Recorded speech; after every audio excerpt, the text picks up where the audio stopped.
My self प्रिया गर्ग। आज हम अपने लेक्चर को कंटिन्यू करेंगे और हम आज क्या पढ़ेंगे अपने थर्मोडायनेमिक्स वाली फिजिक्स में। थर्मोडायनेमिक्स फिजिक्स में हम आज का अपना टॉपिक रहेगा first law of thermodynamics, which is very easy and important. ठीक है, तो आपको थर्मोडायनेमिक्स पता ही है। थर्मोडायनेमिक्स होता क्या है?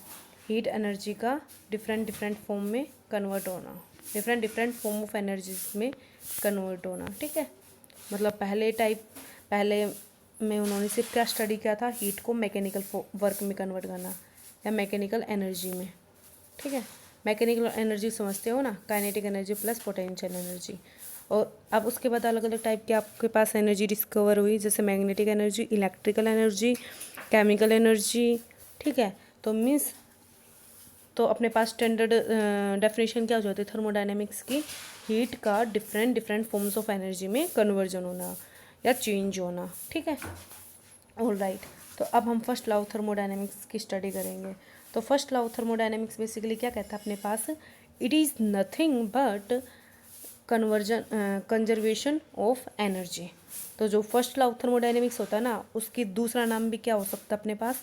Conservation of energy. और कंजर्वेशन ऑफ एनर्जी का मतलब आप समझते ही हो क्या, कि जो टोटल एनर्जी होती है किसी भी आइसोलेटेड सिस्टम की, आइसोलेटेड सिस्टम समझ गए?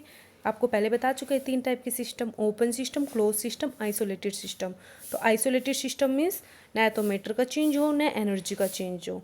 ठीक है, सराउंडिंग के साथ, सिस्टम और सराउंडिंग के साथ। तो हम क्या कहेंगे कंजर्वेशन ऑफ एनर्जी को, कि total energy of isolated system is constant. Constant का मतलब एनर्जी को आप ना तो क्रिएट कर सकते हो और ना ही डिस्ट्रॉय कर सकते हो, बट एक फॉर्म से दूसरी फॉर्म में कन्वर्ट कर सकते हो या ट्रांसफर कर सकते हो। तो बेसिकली अपने पास क्या है, जो फर्स्ट लॉ ऑफ थर्मोडायनेमिक्स है वो क्या है? कंजर्वेशन ऑफ एनर्जी है, और कंजर्वेशन ऑफ एनर्जी आपको पता ही है। ठीक है, तो अब हम क्या पढ़ेंगे? फर्स्ट लॉ की क्या कहते हैं दूसरी स्टेटमेंट। एक तो डायरेक्ट क्या हो गया, form of conservation of energy, और इसको हम एक्सप्लेन कैसे करेंगे एनर्जीज के फॉर्म में वो देखते हैं। ठीक है, तो उसको स्टडी करने से पहले आपको 3-4 एनर्जीज के बारे में पता होना चाहिए कि उसको आप कैसे डिफाइन करते हो या कैसे समझते हो उसको। जैसे आपके पास क्या है, मोस्ट इम्पोर्टेंट आपके पास क्या आएगी? हीट आएगी, कि हीट को आप कैसे एक्सप्लेन करोगे। तो हीट क्या है? एक तरीके से फॉर्म ऑफ एनर्जी है।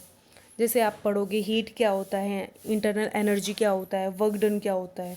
ठीक है, अगर ये चीज़ें आपको अगर समझ में आ गई तो फर्स्ट लॉ आपको कम्प्लीटली समझ में आ जाएगा। तो हीट क्या होती है? एक तरीके से it is a form of energy. ये क्या एक तरीके से फॉर्म ऑफ एनर्जी है, और इसको रिप्रेजेंट कैसे करते हैं? क्यू से रिप्रेजेंट करते हैं। ठीक है, ओके।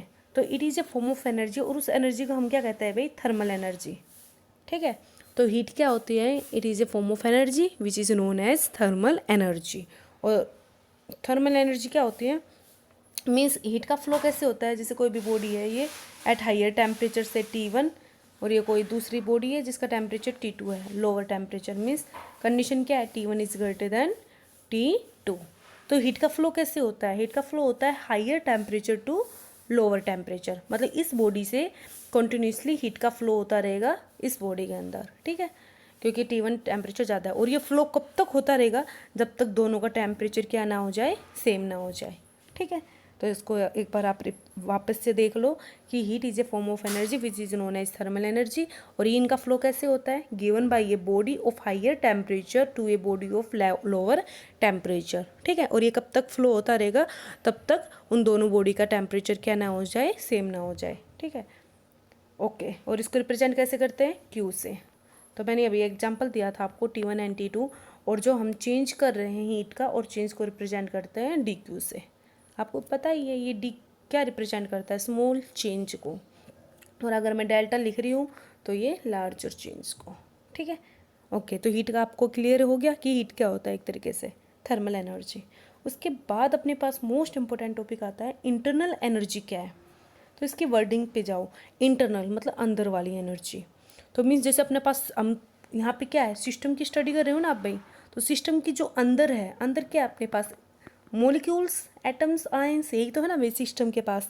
तो वो एनर्जी जो मोलिक्यूल्स कंटेन करें या उसके कॉन्स्टिट्यूएंट्स कंटेन करें, इनको कॉन्स्टिट्यूएंट्स बोलोगे, मतलब एटम हुए, मोलिक्यूल हुए।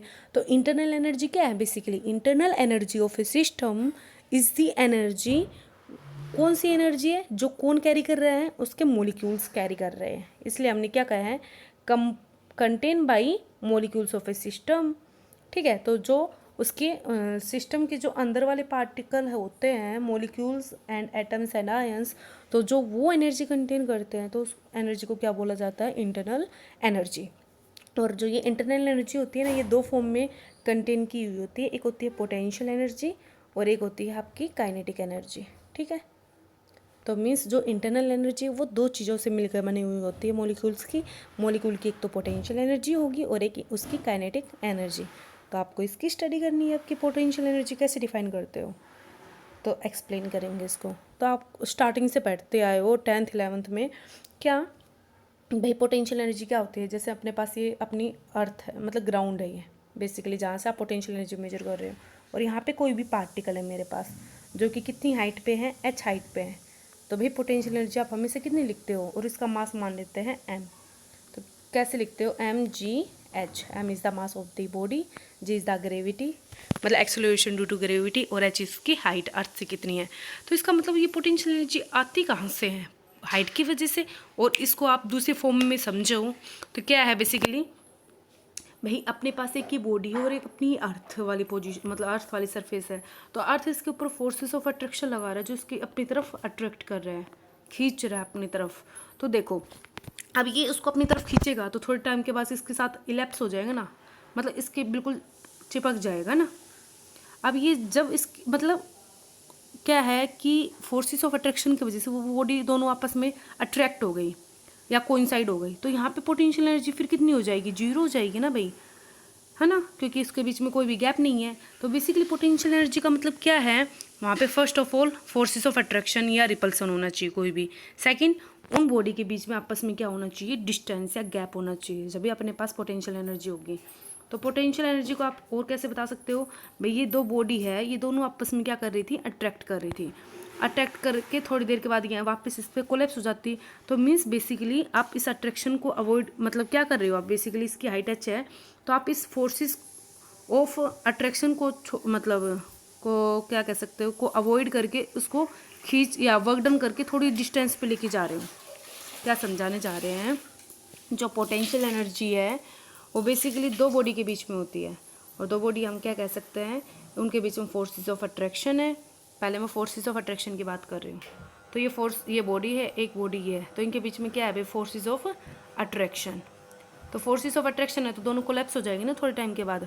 तो मीन्स बेसिकली हम क्या कह रहे हैं, इसको दूसरे वे में कैसे समझ सकते हैं कि इन बॉडी को सेपरेट करने के लिए आपने कुछ ना कुछ वर्क डन किया है ना, ताकि आपस में कोलैप्स ना हो सके, क्योंकि कुछ ना कुछ उनकी डिस्टेंस है h। तो means in forces of attraction को अवॉइड करने के लिए या फिर आपस में दोनों को कोलैप्स होने से बचाने के लिए आपको कुछ ना कुछ वर्क डन करना पड़ रहा है ताकि वो सेपरेट हो जाए। तो वो जो वर्क डन है वो किस में कन्वर्ट हो रहा है? आपका पोटेंशियल एनर्जी में। समझ गए? तो पोटेंशियल एनर्जी के लिए दो कंडीशन जरूरी है, एक तो फोर्सेस ऑफ अट्रैक्शन और एक उनके बीच का गैप। और जो ये गैप की वजह से वहाँ पे क्या आ रहा है? Potential energy. दूसरे वे में आप क्या समझ सकते हो? अगर मान लो फोर्सेस ऑफ रिपल्सन है तो बॉडी अवे जा रही है ना, और अवे जाके एक टाइम के बाद वो कहाँ पे मिल जानी चाहिए? इन्फिनिटी पे। बट यहाँ पे उनके बीच में गैप कितना है? h। तो मीन्स अब इन्फिनिटी से आपको बॉडी यहाँ पे लेके आए हो ना कुछ डिस्टेंस पे, तो बॉडी इन्फिनिटी से इस डिस्टेंस पे लेकर आए तो कुछ ना कुछ वर्क डन करना पड़ रहा है, और ये वर्क डन किस में कन्वर्ट हो जाएगा भाई? आपका पोटेंशियल एनर्जी में। तो आप क्या समझते हो? इन शॉर्ट क्या कह सकते हो कि since there is distance between two molecules, basically वहाँ पे बीच में डिस्टेंस होनी चाहिए। अगर डिस्टेंस 0 हो गई ना तो कोई भी वर्क डन नहीं करना पड़ेगा और पोटेंशियल एनर्जी कितनी हो जाएगी? 0 हो जाएगी। तो since there is distance between molecules having forces of attraction, अगर फोर्सेस ऑफ अट्रैक्शन भी हो सकता है और फोर्सेस ऑफ रिपल्सन भी हो सकता है, तो दो चीज़ें होनी चाहिए, फोर्सेस होना चाहिए और एक डिस्टेंस होनी चाहिए। तो वो क्या प्रोसेस करेगी? पोटेंशियल एनर्जी को। तो थोड़ा समझे क्या? एक डिस्टेंस मायने रखेगी आपकी, जैसे mgh वाला फॉर्मूला अपने पास माइंड में रख लिया करो, और एक फोर्सेस होना चाहिए, अट्रैक्शन हो या रिपल्सन हो। अब मैं 3 चीज़ों की स्टडी कर रही हूँ। मान लो आपके पास सिस्टम कितने स्टेट्स में रहता है? सॉलिड में, लिक्विड में एंड गैस में। ठीक है, तो सॉलिड के सारे पार्टिकल पास पास होते हैं ना भाई, और लिक्विड के थोड़े दूर हो जाते हैं, गैसेस के और भी दूर हो जाते हैं। तो पोटेंशियल एनर्जी किसकी कम पाएगी? सबसे जिसकी हाइट कम है, जिसका गैप कम है, तो पोटेंशियल एनर्जी सॉलिड की तो क्या होगी भाई, कम होएगी। फिर लिक्विड की ज़्यादा होएगी और सबसे ज़्यादा किसकी होएगी भाई, गैसियस सिस्टम की होगी। तो मीन्स बेसिकली आप क्या कह रहे हो, potential energy for gas is much larger than the potential energy for liquid, क्योंकि गैस के जो पार्टिकल होते हैं बहुत दूर दूर होते हैं, उसके वजह से उसके बीच में जो सेपरेशन है वो वेरी लार्ज है, और उसकी वजह से उसकी पोटेंशियल एनर्जी क्या हो जाएगी, ज़्यादा हो जाएगी। एंड सबसे कम किसकी होएगी भाई, सॉलिड की होएगी। तो इसका मतलब आप क्या समझ रहे हो, अगर पोटेंशियल एनर्जी को आपको मेजर करना है तो बेसिकली किस पे ध्यान दोगे, स्टेट के ऊपर ध्यान दोगे भाई, उसकी स्टेट कैसी है, सॉलिड है, लिक्विड है या गैस है, उसके तीनों के अकॉर्डिंग आपकी पोटेंशियल एनर्जी चेंज हो जाएगी। और अगर आप एक ही स्टेट की बात कर रहे हो, से पूरी आपने गैस सिस्टम की स्टडी करी, तो उसके लिए through out the system potential energy हमेशा क्या रहेगी, आपकी सेम रहेगी। तो पोटेंशियल एनर्जी क्लियर हो गया आपका टॉपिक। तो आप माइंड में रखना, पोटेंशियल एनर्जी मतलब वहाँ पे एक फोर्स होना चाहिए और दूसरा उसके बीच में गैप होना चाहिए। तो जितना ज़्यादा फोर्स होगा या जितना ज़्यादा गैप होगा ना, उतना ही ज़्यादा आपके पास क्या होगा, पोटेंशियल एनर्जी होगा। देखो फिर से एक बार देख लो, mgh होता है भाई, आप भी सदा से पढ़ते आ रहे हो। mg की यूनिट क्या होती है, फोर्स की तो होती है मास इनटू एक्सीलरेशन, और ये सेपरेशन है। तो इसी से आप इसको कोई सा मतलब समझ लो, एक फोर्स होना चाहिए और एक सेपरेशन। अगर इन दोनों में से कोई भी चीज़ गायब है ना, तो वहाँ पे पोटेंशियल एनर्जी जीरो हो जाती है। ठीक है, ऑलराइट। अब देखते हैं, और ये पोटेंशियल एनर्जी स्टेट के साथ चेंज होगी, सिर्फ सॉलिड, लिक्विड, गैस। अगर एक ही स्टेट की स्टडी कर रहे हो तो potential energy through out same रहेगी।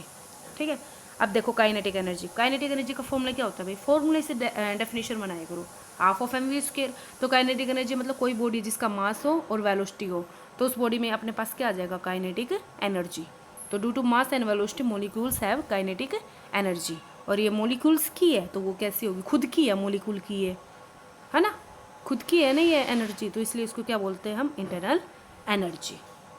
और आप आगे बढ़ोगे, जो काइनेटिक एनर्जी होती है उसका फॉर्मूला ऐसे होता है 3/2 kT समथिंग।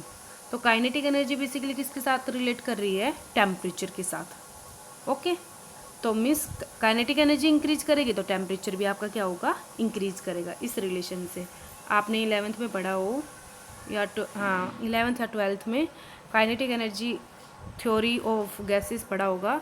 तो 1 मॉलिक्यूल के लिए half of kT, 2 degree of freedom के लिए 2/2 kT, 3 के लिए 3/2 kT, है ना। तो बेसिकली टेम्परेचर के साथ डायरेक्टली प्रोपोर्शनल है ना। तो टेम्परेचर जितना ज़्यादा होगा उतनी ज़्यादा क्या होगी आपकी काइनेटिक एनर्जी। तो ये दो इसके मेजरमेंट के तरीके हैं। क्या पोटेंशियल एनर्जी को कैसे मेजर करोगे, उसकी स्टेट के अकॉर्डिंग, और काइनेटिक एनर्जी को कैसे मेजर करोगे, उसके टेम्परेचर के साथ रिलेटेड। ठीक है, तो यहाँ पे हमने लिख दिया पोटेंशियल एनर्जी रिस्पॉन्सिबल होती है स्टेट मतलब फेज, सॉलिड, लिक्विड, गैस।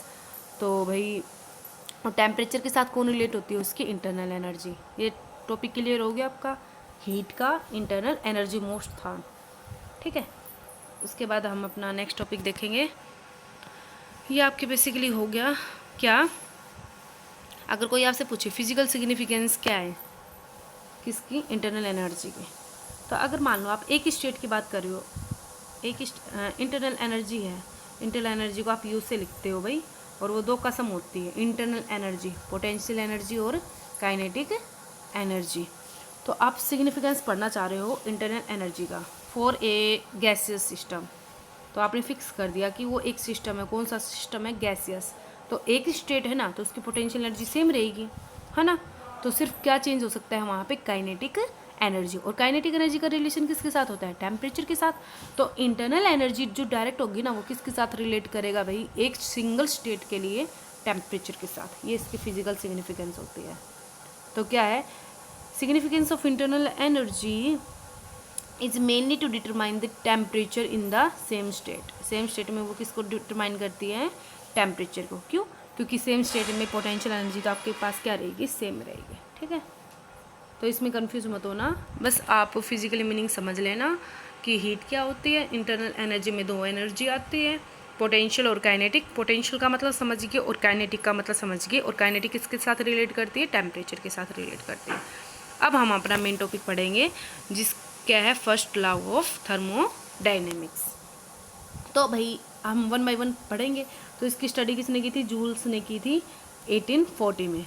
तब ये क्या बताता है अपने पास कि जो हमें मतलब हीट है और जो वर्क डन है, मतलब अगर हम अर्लियर स्टडी करें जिसमें सिर्फ क्या बताया था थर्मोडायनेमिक्स ने कि जो हीट का कन्वर्जन होता है वर्क डन में होता है, मैकेनिकल वर्क में, है ना। तो उसने क्या कहा था कि heat is directly proportional to mechanical work. और इसका आप एग्जांपल भी समझ सकते हो। क्या है, डेली लाइफ में जैसे सर्दी के टाइम में अपन अपने हाथ को रब करते हैं ना, क्यों करते हैं? क्योंकि थोड़ी देर के बाद अपने को हीट फील होने लगती है, अपने हाथ थोड़े टाइम के बाद गर्म हो जाते हैं ना। तो इसका मतलब क्या है, जब हम अपने हाथ को रब कर रहे हैं तो कुछ ना कुछ वर्क डन कर रहे हैं ना भाई, उसको रब करने के लिए। और वो वर्क डन है वो किस में कन्वर्ट हो गया? अपनी हीट में, ठीक है। तो ये क्या है, एक तरीके से थर्मोडाइनेमिक्स ही है जो डेली लाइफ में यूज होती है कि हीट का कन्वर्जन किस में हो गया? वर्क डन में हो गया, ठीक है। या वर्क डन का कन्वर्जन किस में हो गया? हीट में हो गया। तो हम क्या कहेंगे, तो भाई आपने क्या लिखा, Q is directly proportional to W। Means जितनी आपने W इंक्रीज़ किया, वर्क डन सिस्टम को दिया, तो उतना ही अपने पास उस सिस्टम में क्या हो जाएगी? हीट प्रोड्यूस हो जाएगी। या फिर रिवर्स कर सकते हो, work done is directly proportional to Q।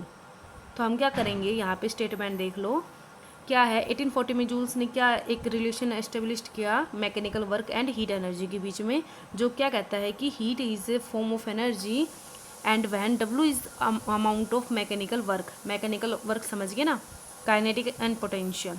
और इंटरनल भी यही होता है भाई, दोनों में बस डिफरेंस है। देन अमाउंट ऑफ हीट कैसे प्रोड्यूस होती है, आपने अभी पढ़ा है कि जो हीट है वो डायरेक्टली प्रोपोर्शनल है किसके? वर्क डन के। जितनी आप वर्क डन करोगे उतनी ही आपकी हीट प्रोड्यूस होगी। और जब आपको पता है जब डायरेक्टली प्रोपोर्शनल को हटाते हैं तो एक कांस्टेंट आता है, और उस कांस्टेंट को हमने यहाँ पे क्या राइट किया है? जे से। तो जे अपना कांस्टेंट है। और ये जे से क्यों है? क्योंकि जूल ने स्टडी किया है इस थर्मोडायनेमिक्स के लॉ को। तो यहाँ पे जे इज कांस्टेंट, और उसको आप क्या कहोगे? जूल्स मैकेनिकल, क्योंकि ये डब्ल्यू क्या है? मैकेनिकल, और डब्ल्यू के क्रॉसपोर्डिंग क्यू प्रोड्यूस हो रहा है। तो J is the Joule's mechanical equivalent of heat, ठीक है। तो आपके पास ये होगा थर्मोडायनेमिक्स फर्स्ट लॉ की पहली टाइप कह सकते हो। और वहाँ पे जे की वैल्यू कितनी भाई? जे की वैल्यू आप कैसे कह सकते हो? जूल्स मैकेनिकल हीट है ना, और एनर्जी को आप किस में मेजर करते हो? बेसिकली जूल्स में। और एक एनर्जी की दूसरी एक और यूनिट क्या होती है? कैलोरी, ठीक है। तो 1 कैलोरी में कितने जूल होते हैं भाई? आपको पता होना चाहिए 4.184 जूल। याद रखना ये relation, 1 calorie is equal to 4.184 joule, ठीक है। अब देखते हैं आगे क्या है भाई। ये तो आपने क्या पढ़ा है अभी तक कि भाई थर्मोडायनेमिक्स की पहली वाली स्टेटमेंट यूज़ किया आपने एनर्जी का सिर्फ किस में? मैकेनिकल वर्क में। बट आप अलग अलग टाइप मतलब एनर्जी के अलग अलग फॉर्म पता चल गई ना आपको, तो उसका कन्वर्जन देखेंगे। तो बेसिकली अब देखो अपना थर्मोडायनेमिक्स फर्स्ट लॉ क्या कहता है, बड़ा इंटरेस्टिंग है। क्या? अगर आप किसी भी सिस्टम को, मान लो मेरे पास कोई भी सिस्टम है, ठीक है, ये सिस्टम है अपने पास, आपको पता होना चाहिए भाई इसकी खुद की इंटरनल एनर्जी भी होगी, है ना, मॉलिक्यूल्स की वजह से। अब इस सिस्टम को, और ये मैंने यहाँ पे पिस्टन लगा दिया। पिस्टन समझते हो ना, फ्रिक्शन लेस सरफेसेस होती है जो up and down easily move कर सके, मतलब वहाँ पे कोई एक्स्ट्रा वर्क डन नहीं करना पड़ेगा इसको मूव कराने के लिए। तो मीन्स आपके पास कोई सिस्टम था जिसके अंदर मॉलिक्यूल्स हैं, और इस वेजल में मैंने क्या लगा दिया? एक पिस्टन लगा दिया, ठीक है। तो आप इस सिस्टम को बाहर से कोई भी हीट दे रहे हो, let a small amount of heat given to the system. अब ये हीट किन कामों में यूज होगी? ये हीट दो कामों में यूज होगी। एक तो उसकी इंटरनल एनर्जी को चेंज करने के लिए, एक समझ सकते हो ना, पार्टिकल एक तो मॉलिक्यूल्स धीरे धीरे मूव कर रहे हैं, और एक उसकी एनर्जी ज़्यादा दी तो वो ज़्यादा मूव करेंगे, तो काइनेटिक एनर्जी ज़्यादा हो गई। तो बेसिकली आप क्या कह सकते हो? उसकी इंटरनल एनर्जी को चेंज करने के लिए। सेकंड क्या हो सकता है? वो पिस्टन, भाई आपने एनर्जी दी, क्या पता वो पिस्टन ऊपर की साइड मूव कर गया हो, तो आपने कुछ ना कुछ वर्क डन भी किया है ना। तो अपने पास क्या होता है? थर्मोडायनेमिक्स फर्स्ट लॉ की जनरल स्टेटमेंट क्या है? अगर आप किसी भी सिस्टम को DQ अमाउंट ऑफ एनर्जी देते हो तो वो दो कामों में यूज होती है। एक तो उसकी इंटरनल एनर्जी को चेंज करने के लिए, और एक उसका वर्क डन कैरी करने के लिए। या तो work done by the system हो सकता है, या work done on the system हो सकता है, ठीक है। ये मोस्ट इम्पोर्टेंट स्टेटमेंट है किसकी? Thermodynamics first law. और इसी के बेस पे आपके बहुत ज़्यादा एप्लीकेशंस हैं एंड न्यूमेरिकल्स आपको सोल्व करने हैं। तो आपकी DQ क्या है? Small amount given to the system. और DU क्या है? उसकी इंटरनल एनर्जी का चेंज। और DW क्या है? Work done. तो वर्क डन होता, ठीक है। अब हम क्या पढ़ेंगे, वर्क डन कितने भाई अलग अलग टाइप के, जैसे आपने पढ़ा है ना अलग अलग फॉर्म ऑफ एनर्जी, तो वर्क डन के फॉर्म में देखेंगे भाई। जैसे देखो वर्क डन का स्टेट जनरल फॉर्मूला क्या होता है भाई, फोर्स इनटू डिस्प्लेसमेंट, है ना। तो आपने इस सिस्टम को हीट दी थी, तो ये मतलब मान लो इसने एनर्जी को गेन करके ऊपर चला गया, पिस्टन से कितनी डिस्टेंस से, force into this displacement D x. तो हम क्या लिख सकते हैं, फोर्स का रिलेशन देखना भाई प्रेशर में, क्योंकि हमने क्या पढ़ा है यहाँ पे थर्मोडाइनमिक सिस्टम की बात चल रही है ना, और थर्मोडाइनमिक सिस्टम के कोऑर्डिनेट क्या होता है, प्रेशर वॉल्यूम टेम्परेचर। तो हम प्रेशर की फॉर्म में देखना चाहेंगे, तो प्रेशर का फॉर्मूला क्या होता है भाई, फोर्स अपॉन एरिया। तो फोर्स का फॉर्मूला क्या होगा, प्रेशर इंटू एरिया, और यहाँ पे डिस्प्लेसमेंट है। तो प्रेशर, तो अपने पास क्या बना, दोबारा से रीराइट कर रही हूँ, pressure into area into D x, ठीक है। और एरिया इंटू डी एक्स क्या हो गया, उसका वॉल्यूम, और इस वॉल्यूम के कॉरस्पॉन्डिंग उसने कितना वर्क डन किया, let us consider small amount of work done. तो भाई आप याद रखना डी डब्ल्यू, ये अपने पास क्या है, प्रेशर इंटू डी वी, और इस डी डब्ल्यू को हम क्या कह रहे हैं, जब कोई भी गैस एक एक्सपैंड हो रहा है अगेंस्ट से यूनिफॉर्म प्रेशर, ठीक है। ये एक्सपैंड वाला केस ले रखा है आपने, मतलब ऊपर की साइड जा रहा है तो एक्सपेंशन, और अगर कंप्रेस करना है तो पिस्टन डाउनवर्ड चलेगा, ठीक। तो ये आपका वर्क डन हो गया। तो आप लोग का फॉर्मूला क्या बन जाएगा, एक्सपेंशन वाले केस में D Q equal to D U plus D W की जगह पी डी वी पुट कर दो। तो यही आपका क्या है, फर्स्ट लॉ ऑफ थर्मोडायनेमिक्स, ठीक है। ओके, अब एक चीज़ आपकी और स्टडी करनी है, क्या देखो आप केमिस्ट्री में भी थर्मोडायनेमिक्स पढ़ रहे हो आई थिंक, और आप फिजिक्स में भी आपका टॉपिक चल रहा है थर्मोडायनेमिक्स का। तो एक कन्फ्यूजन आपको आ सकता है कि work done by the system, हम दो चीज़ें पढ़ेंगे, work done by the system, ठीक है, सिस्टम के द्वारा जो वर्क डन हो रहा है, और एक work done on the system, मतलब सिस्टम के ऊपर वर्क हो रहा है। तो हम फिजिक्स में यहाँ पे अपनी साइन कन्वेंशन किस तरीके से लेंगे, work done by the system को ऑलवेज आप लोग पॉजिटिव लोगे, और ऑन द सिस्टम पे आप ऑलवेज नेगेटिव। इसको आप एक्सप्लेन भी कर सकते हो कैसे, जैसे मान लो ये सिस्टम है मेरे पास, ठीक है, आप बाय द सिस्टम हो रहा है वर्क डन, क्या हो रहा है, बाय द सिस्टम। तो बाय द सिस्टम होगा तो ये पिस्टन ऊपर की साइड जाएगा ना भाई, है ना, वो एक्सपेंड ही होगा बेसिकली, और एक्सपेंड में अब ये वॉल्यूम इंक्रीज हो रहा है। वर्क डन का फॉर्मूला क्या था, जल्दी से बताओ, P इंटू डी वी, और डी वी का मतलब चेंज, और चेंज का मतलब फाइनल माइनस इनिशियल, है ना। तो अब ये पिस्टन ऊपर की साइड चला गया, तो बेसिकली फाइनल वॉल्यूम इंक्रीज हो गया ना, फाइनल वॉल्यूम भाई इतना हो गया, और इनिशियल वॉल्यूम यहाँ से यहाँ तक था। तो फाइनल मिस एक्सपेंशन के केस में V2 ग्रेटर देन V1 होता है, इसलिए उसका सब्ट्रैक्शन मतलब V2 माइनस V1 पॉजिटिव होगा, तो work done by the system कितना होता है आपके पास, पॉजिटिव। अब दूसरा केस लेके चलो, work done on the system, तो ये पिस्टन डिक्रीज होकर यहाँ पे आ जाएगा ना भाई, ये वाली पोजीशन। तो अब फॉर्मूला क्या था डी डब्ल्यू का, आपको P और V2 माइनस V1, है ना। अब यहाँ पे फाइनल वॉल्यूम ये है आपका फाइनल पोजीशन, तो V2 यहाँ पे क्या है, लेस है एज कम्पेयर टू V1, इसलिए उन दोनों का सब्ट्रैक्शन क्या होगा, नेगेटिव। तो work done on the system मतलब कंप्रेस हो रहा है, वहाँ पे आप नेगेटिव साइन लोगे, और work done by the system मतलब वो एक्सपेंशन हो रहा है, तो वहाँ पे आप कैसा साइन लोगे, पॉजिटिव साइन लोगे, ठीक है। This is an thermodynamics first law. एक चीज़ और देख लो, आपके पास क्या होता है, आप एक साइक्लिक प्रोसेस की स्टडी कर रहे हो, तो साइक्लिक प्रोसेस में क्या होता है कि भाई सिस्टम घूम फिर के वापस अपनी वाली पोजीशन पे आ जाए, है ना।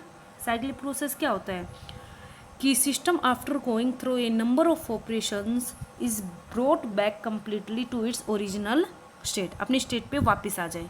तो अपनी स्टेट पे वापस आ गया, तो जो इसकी इंटरनल एनर्जी होती है ना, सारे मॉलिक्यूल्स अपनी वाली जगह पे वापस आ गए, तो उसकी इंटरनल एनर्जी कांस्टेंट रहेगी, और एनर्जी कांस्टेंट है तो उसका चेंज कितना हो जाएगा भाई, जीरो।